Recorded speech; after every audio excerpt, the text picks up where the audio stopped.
afraid of the dark?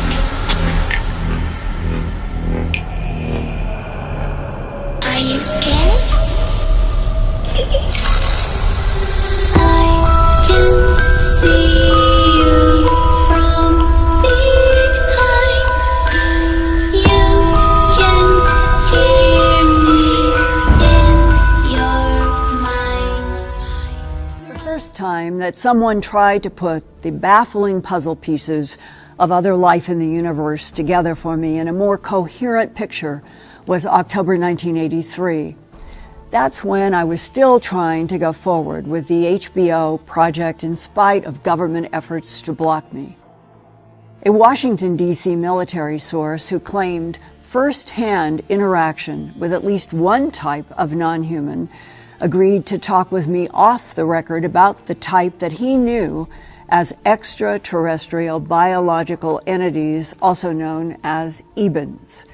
He was aware that on April 9, 1983, at Kirtland Air Force Base, I was shown an alleged briefing document for an unnamed U.S. president, and it said extraterrestrial biological entities, or EBINs, had manipulated DNA in already evolving primates to create Homo sapien. The military source told me that was true. But he stressed that no one in the American government with access to that knowledge ever wanted to be alive if or when such an announcement were broadcast to the world that humans are someone else's experimental androids.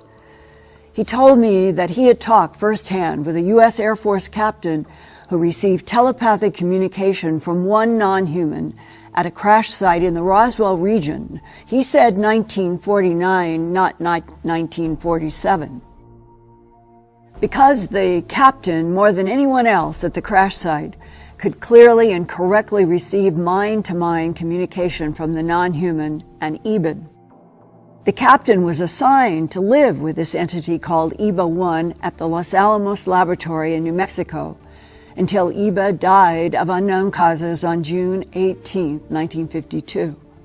That Air Force captain said one of the most important transmissions that he ever received from this EBIN was, quote, "We made you, we put you here on Earth, but you have to live it," close quote. I typed up notes after the October 18, 1983 meeting that began with this military source talking about information gained from EBA-1 and another captured being called EBA-2.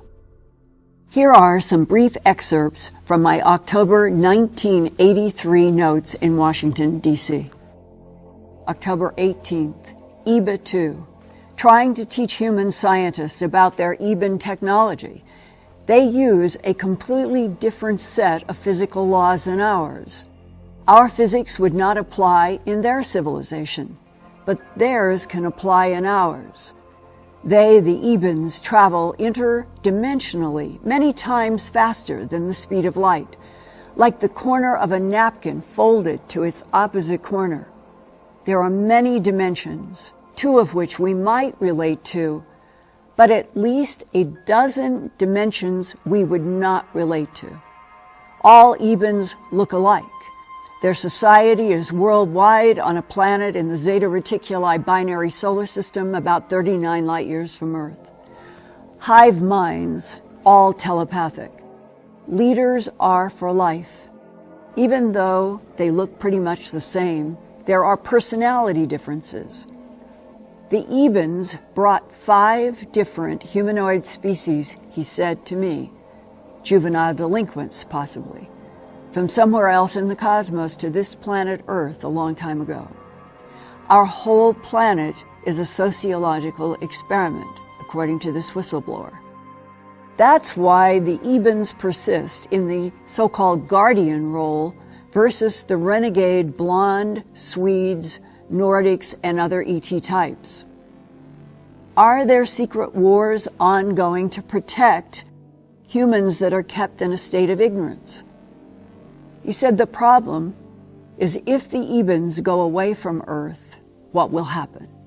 They have a computer base inside of our moon and throughout our solar system, he said.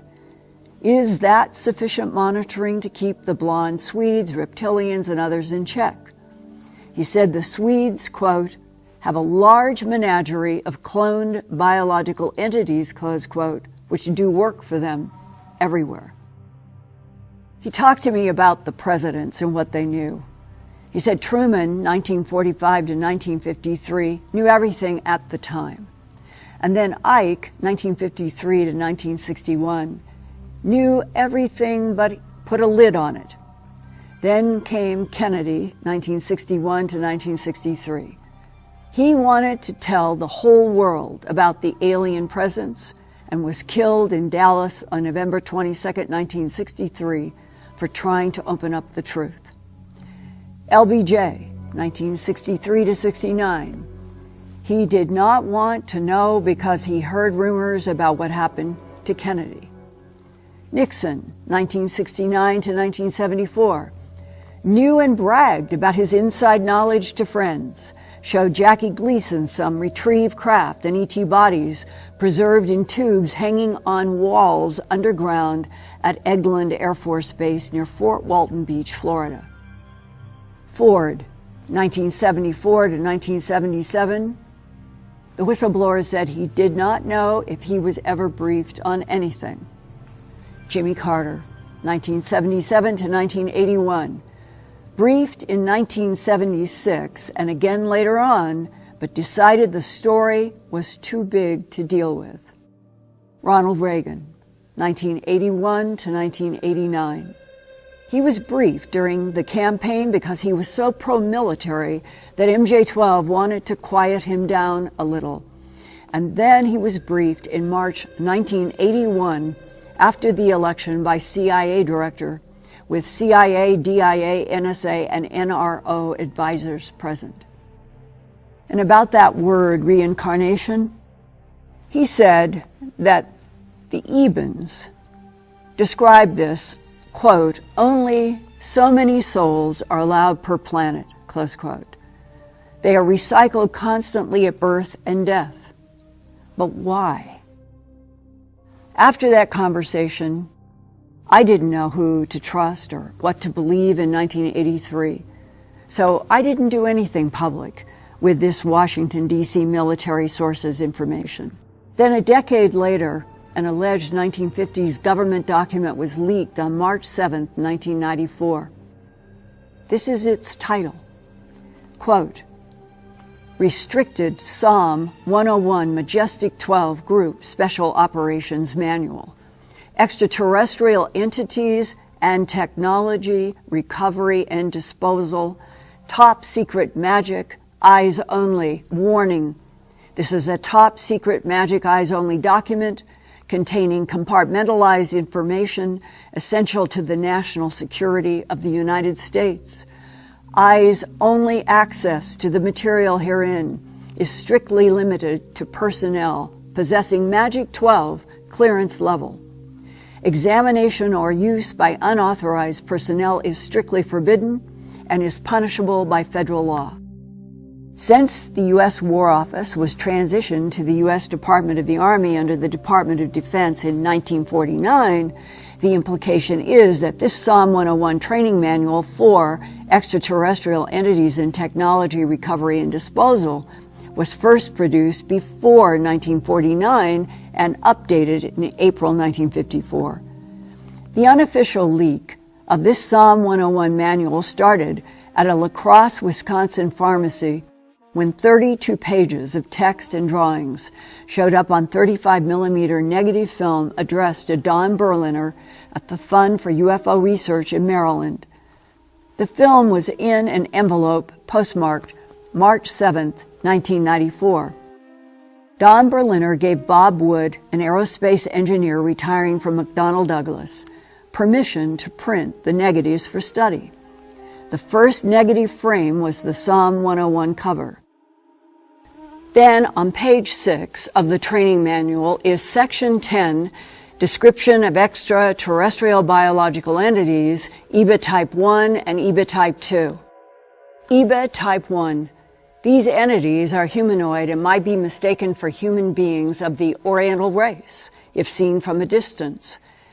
They are bipedal, 5 feet to 5 feet 4 inches in height, and weigh 80 to 100 pounds. Proportionally, they are similar to humans, although the cranium is somewhat larger and more rounded. The skin is a pale, chalky yellow in color, thick and slightly pebbled in appearance. This was odd to read, because the gray ebens and other gray types are not described by people, let's say, in the human abduction or a whistleblower as chalky yellow in color. Is this yet another type or something related to the metabolism of the ebens? I'm now showing a charcoal illustration that a government whistleblower told me, quote, is almost like a photograph of an eben, the acronym the U.S. government uses for extraterrestrial biological entities. The Psalm 101 manual continues, quote, the eyes are small, wide-set, almond-shaped, with brownish black irises with very large pupils. The whites of the eyes are not like that of humans, but have a pale gray cast. The ears are small and set low on the skull. The nose is thin and long, and the mouth is wider than in humans and nearly lipless. There is no apparent facial hair and very little body hair, that being very fine and confined to the underarm and the groin area. The body is thin and without apparent body fat, but the muscles are well developed. The hands are small with 4 long digits, but no opposable thumb. The outside digit is jointed in a manner as to be nearly opposable, and there is no webbing between the fingers as there is in humans. The legs are slightly but noticeably bowed, and the feet are somewhat splayed and proportionally large. A second type on page 6 of the Psalm 101 manual states, EBA type 2. These smaller entities are humanoid but differ from type 1 in many respects. They are bipedal, 3 feet 5 inches to 4 feet 2 inches in height and weigh 25 to 50 pounds. Proportionally, the head is much larger than humans or type 1 EBAs, the cranium being much larger and elongated. The eyes are very large, slanted, and nearly wrap around the side of the skull. They are black with no white showing. There is no noticeable brow ridge, and the skull has a slight peak that runs over the crown. The nose consists of only 2 small slits, which sit high above the slit-like mouth. There are no external ears. The skin is a pale bluish-gray color, being somewhat darker on the back of the creature and is very smooth and fine-celled. There is no hair on either the face or the body, and these creatures do not appear to be mammalian. The arms are long in proportion to the legs, and the hands have 3 long tapering fingers and a thumb, which is nearly as long as the fingers. The second finger is thicker than the other, but not as long as the index finger. The feet are small and narrow, and 4 toes are joined together inside a membrane. Would a membrane around 4 toes explain tracks at animal mutilation sites where ranchers and law enforcement have described hoof-like tracks or ice cream cone-shaped tracks? It is not definitely known where either type of creature originated, but it seems certain that they did not evolve on Earth. It is further evident, although not certain, that they may have originated on 2 different planets, close quote. And this is from the Psalm 101 training manual. Today, I can add the probability that EBA-1 types genetically manufactured EBA type 2s to do work on this planet. That means abductees have usually been handled by the small, large, black-eyed little guys, not the prime EBA intelligence behind the genetically cloned biological entities or androids. The concept of cloned biological entities of various types, made by EBAs and other extraterrestrial types, has emerged in more details about 5 different non-human species allegedly presented in a briefing for U.S. President Ronald Reagan. This Release 27A, Reagan Briefing, was included in a series of 35 reports from 2005 to 2007 posted in order, quote, to facilitate the gradual release of confidential documents pertaining to a top-secret exchange program of 12 U.S. military personnel to Serpo, a planet of Zeta Reticuli, and this happened between the years 1965 to 1978. The information began to be released on 2 November 2005 by a retired senior official within the United States Defense Intelligence Agency. He calls himself anonymous. Until he chooses to make his name known, this is the way he will be represented here. Anonymous reports that he is not acting individually and is part of a group of 6 DIA personnel working together as an alliance of 3 current and 3 former Defense Intelligence Agency employees. He is their chief spokesman, close quote. The following excerpts are allegedly from a transcript of a tape recording made at Camp David, Maryland, for President Ronald Reagan on March 6 and March 8, 1981, about the subject of, quote, unidentified flying objects and extraterrestrial visitation of Earth, close quote. Leading the discussion was CIA Director William Casey, along with CIA advisors and a caretaker of the ET history. Casey was Reagan's campaign manager in 1980, and then President Reagan asked Casey to become CIA director from 1981 to 1987. That means this briefing, March 6 to 8, 1981, was only 2 months after Ronald Reagan first took office on January 20th, 1981 as President of the United States. I begin with excerpts from the presidential briefing as the anonymous caretaker speaks to President Reagan. Quote, the United States of America has been visited by extraterrestrial visitors since 1947. We have proof of that, close quote.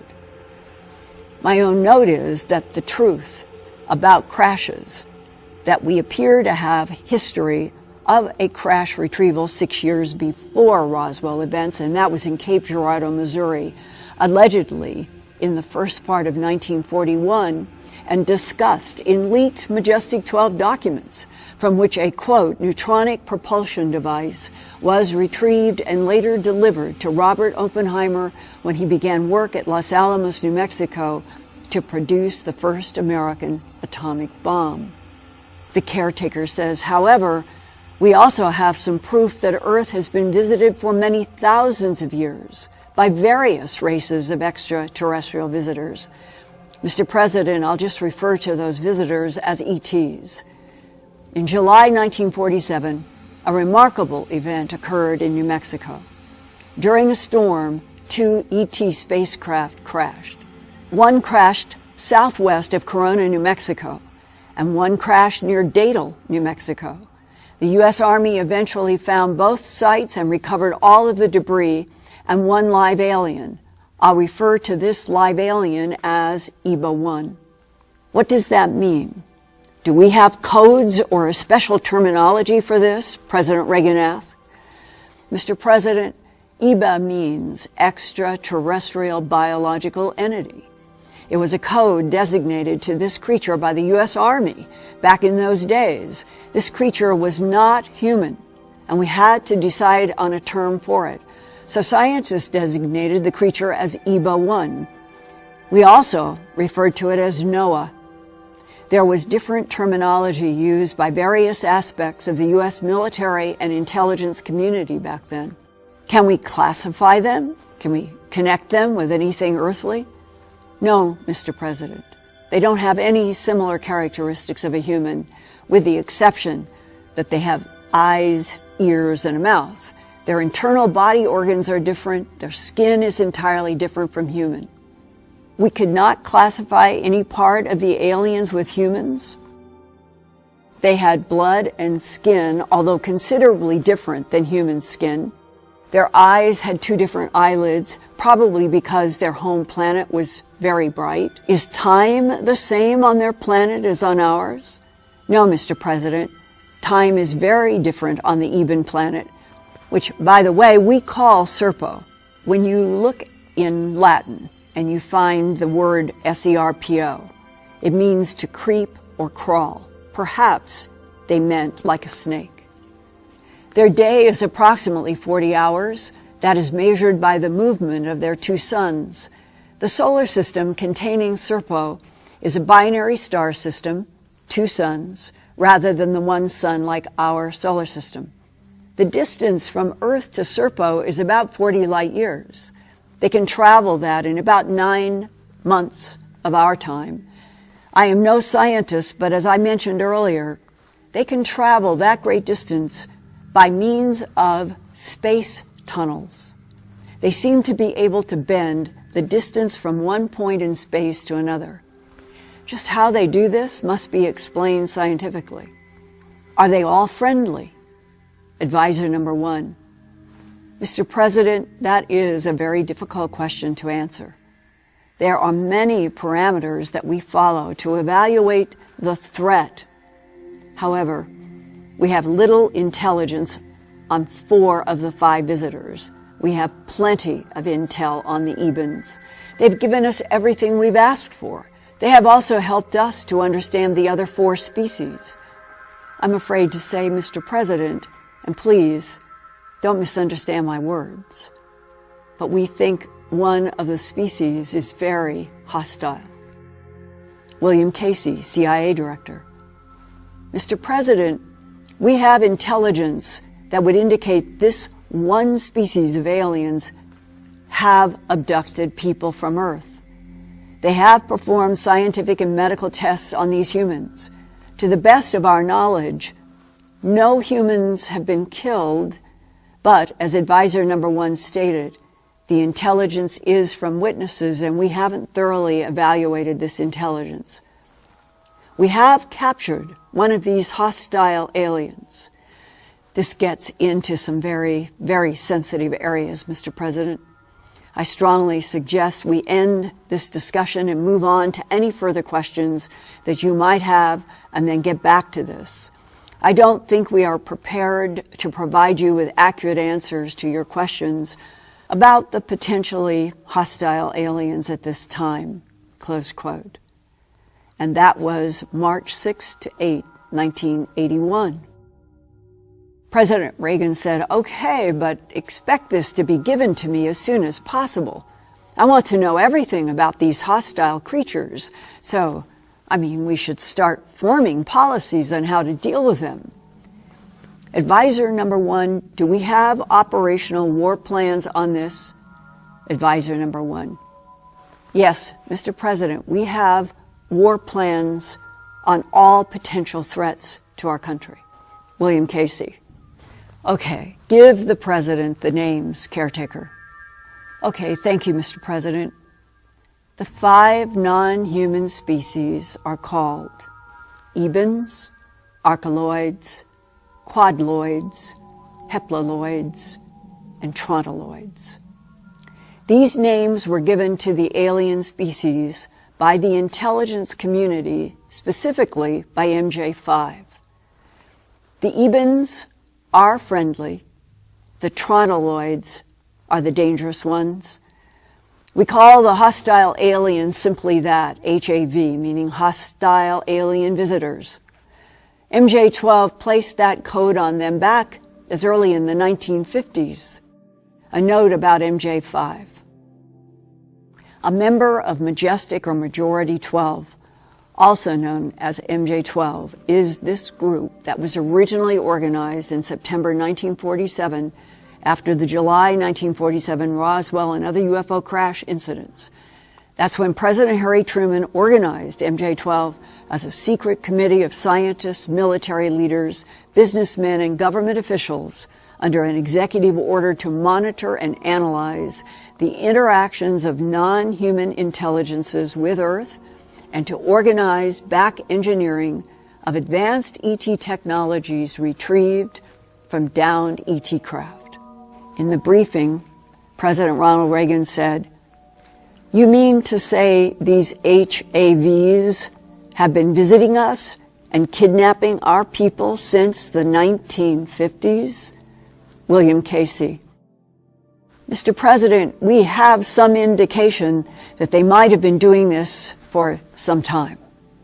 But we can be sure that the Ebens have never done this. They are extremely peaceful, and they would not harm a living soul, including animals, close quote. In contrast to what the CIA director told President Reagan, this can't be a true statement about the Ebens, because it was Ebens that abducted the Colorado couple from the Longmont Highway in November of 1980. President Reagan: my God, just knowing we have names for these things is amazing. Which one did we capture?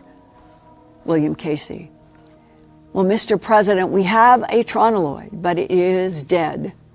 We captured it in 1961 in Canada, and we had it in captivity until 1962 when it died.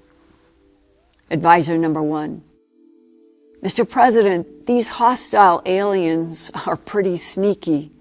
They seem to appear and disappear, which is beyond our technical understanding. They also seem to float or defy gravity. We have actual photographs of them doing this. We have a classic abduction incident that was recorded by military intelligence personnel. It happened in 1979 near a military base. President Reagan: where? Advisor number 1: in New Mexico. The caretaker. New Mexico is similar to the home planet of the Ebens. I now understand that the Ebens originally come from a desert-like planet in the binary G2 solar system Zeta 1 and 2 reticuli, and this is information that comes from abductees I've interviewed and from other government whistleblowers, and this is what they're talking about right now in this briefing with President Reagan. Those binary suns are very similar to our own yellow sun. And they say to President Reagan, quote, since we do not know which planet the tronoloids came from. And then the caretaker is interrupted by advisor number 4. Advisor number 4 says, I think we do. I think the Ebens gave us that information. We know the star group. It is close to our solar system in astronomical terms, maybe 10.5 light years away. It's on the 3rd planet of the Epsilon Eridani solar system. It's the tronoloids, and they are actually closer to us than the Ebens are. Epsilon Eridani on the left is an orange dwarf star in the constellation Eridanus, a cooler, fainter K2V solar spectrum compared to our G2V sun. At 10.5 light years from Earth, Epsilon Eridani is in a multiple star system and has an estimated 82% of our sun's mass on the right and 74% of our sun's radius, but only 34% of our sun's luminosity. Our sun is much brighter. The Epsilon Eridani is an orange color versus our yellow sun, and it's dimmer. The Reagan briefing indicates the 3rd planet in the Epsilon Eridani solar system is the home of the hostile insect tronoloids. Epsilon Eridani has a large ring Jupiter-like gaseous planet called Epsilon Eridani b, and a probable 2nd rocky planet called Epsilon Eridani c. And it might even have a 3rd distant planet in one of 2 asteroid belts. Our solar system is underlined in red at the center of this 3-dimensional star map of our region in the Milky Way galaxy. In the lower left of our solar system is Epsilon Eridani, also underlined in red. Not far from Epsilon Eridani is Tau Ceti, underlined in red, and Tau Ceti has been referenced by people in the human abduction syndrome as a solar system also containing humanoid life. When astronomers Frank Drake and Carl Sagan in 1960 first started to look for radio signals from intelligent extraterrestrials, they turned their radio telescope on both Epsilon Eridani and Tau Ceti. But no signals were found then. President Reagan's 1981 briefers would say that is because SETI was looking in the wrong frequencies, or the very advanced tronoloids have a way to cloak their planet? Was this Astronomy magazine cover in December 2007 another leak from government intelligence sources trying to condition the public that there is other life in our galaxy and beyond? Because they already know about the dangerous tronoloid insect beings on a planet in the Epsilon Eridani solar system?